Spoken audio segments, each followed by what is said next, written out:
So why is there a farmer in our social hall?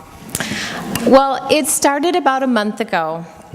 My next door neighbor, Susan Stokes, is the executive director of FLAG, which stands for Farmers Legal Action Group.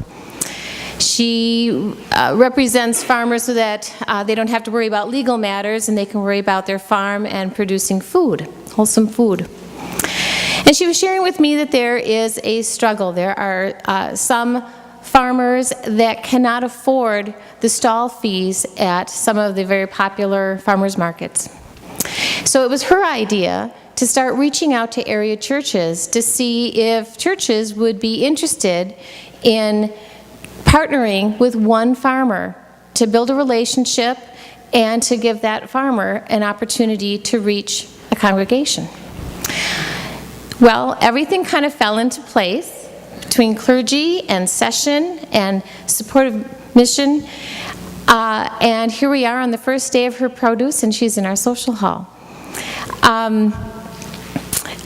Lai Lee is her name, and it is her hope that she gets to know the people that are buying her produce. She has, there's an information sheet that she's actually written to describe herself. She comes from Laos. She's been a farmer for about 10 years, and this is a part-time job. She actually prefers the farming to anything else. This is part of her mission. She's very excited to grow food and to share it with people. She has 10 children. 4 of them still live at home, although they're all grown. 2 of them are in the social hall now. This is a nice connection, and we see a lot of potential in that. Partly she would like to introduce some people to maybe some new vegetables you're not used to. She would be open to maybe having a cooking class sometime to share with you some ways that she knows how to produce this food. And perhaps in the fall have a adult ed hour that involves FLAG. Representative Susan might come and her. I hope you take time downstairs to introduce yourself to her and to see what she has. I think as the summer progresses, there will be an awful lot more food. The zucchini is right around the corner, I understand. If you have any questions, or if you'd like to know more about what's coming up next week, there's a number of informational outlets. If you go to our church website, that's one source. A Facebook page will also be announcing what's going on or what she's going to be bringing next.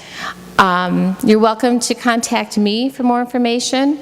The church email blast, which is a weekly notice, you can always contact the office as well, and Ginger will be happy to answer your questions. So, very excited about this partnership. It doesn't really have a name, so I've kind of dubbed it the Three Sisters Project. If you know, there's a Native American tradition of intercropping that goes back 5,000 years, in which first they plant the corn, and the corn grows up. And then they plant the beans, and the beans cling to the corn.